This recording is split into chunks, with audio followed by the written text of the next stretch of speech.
খবরের বিবর্তন, মানুষের কথা মানুষের কাছে পৌঁছে দেয়। নমস্কার, আপনারা দেখছেন খবরের বিবর্তন। এই মুহূর্তে একটি প্রতিবেদন নিয়ে উপস্থিত হয়েছি আমি, শম্ভু রায়। সারা দেশব্যাপী যখন নোটবন্দি চলছিল, এ রাজ্যেও তখন নোটবন্দি হয়েছে, সেই সময় কিন্তু তৃণমূল সরকার থেকে অভিযোগ করেছিলেন নোট বদল করার জন্য যারা লাইনে দাঁড়িয়েছিলেন তারা অসুস্থ হচ্ছেন, মারা যাচ্ছেন। বিজেপি সরকারকে কিন্তু দোষারোপ করা হয়েছিল সেই সময়। আবারও কিন্তু যখন এই এসআইআর চালু হলো, বিভিন্ন জায়গা থেকে তৃণমূল কংগ্রেস থেকে অভিযোগ করছেন যে সাধারণ মানুষ এসআইআর ভয়ে মারা যাচ্ছেন এবং বিএলওদের প্রচুর চাপ সৃষ্টি করা হচ্ছে, তারাও আতঙ্কিত হচ্ছেন।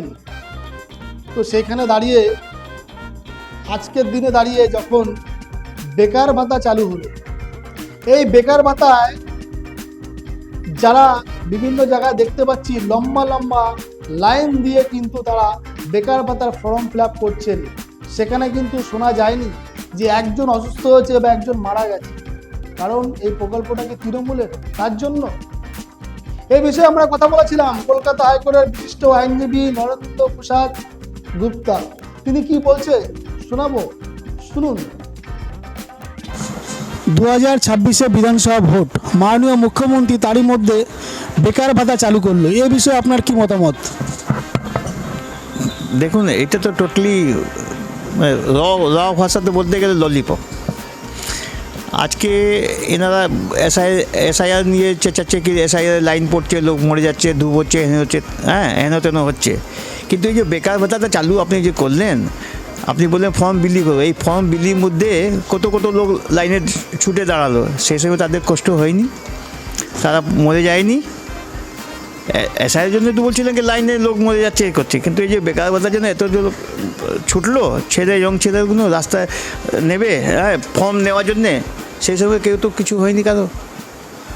আর এইটা তো উনি ইলেকশনে আসবেন তারপরে দেবেন, এটা এত সিম্পল নেই কি বলে দিলাম 1 এপ্রিল থেকে দেবো আপনি পাস হয়ে যাবে।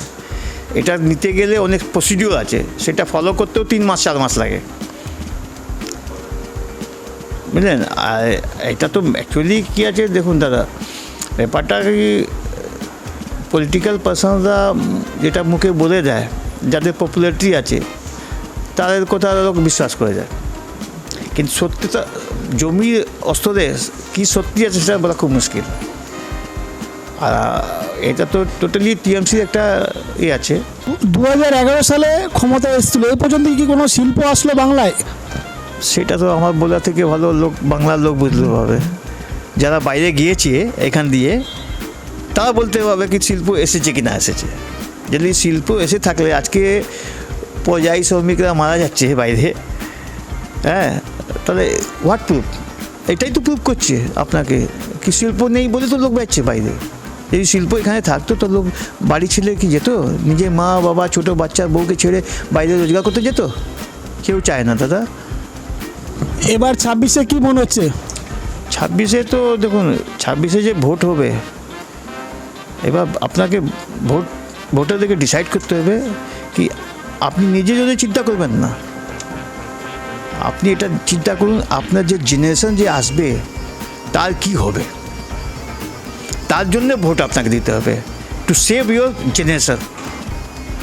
তার জন্য আপনার ভোট দেবে। এবার ভোটটা দেবেন চিন্তাধারা করে কি কাকে ভোট দিলে আপনার জেনারেশনটা সেফ হবে আর কাকে নিয়ে এলে আপনার জেনারেশনটা শেষ হবে।